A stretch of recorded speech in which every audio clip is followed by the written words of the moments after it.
Өртөд гэлтэй явсангүй Ууртай хэлбэр хэрэггүй Өнгөрсөн түүх хангалттай Чамтай би харцааран ойлголцож байна Ягаад юм бэ бүгд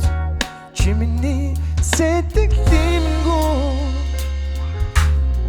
Хичээдэггүй үсэг чи сонсож байна Хэрвээ тийм бол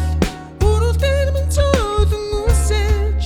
Цөнгөрөө мэдэрч байгаа мэн Адилхан модож байгаа юм бол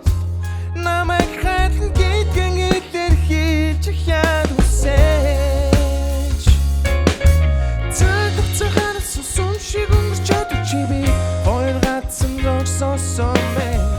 Би бинэ хараад гацаанахгүй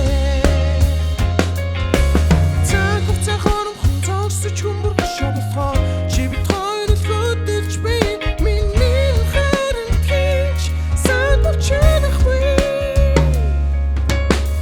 Хамгийн чанга хөгжмөд чиний шинсэн үгийг Чиний заасан зүгийг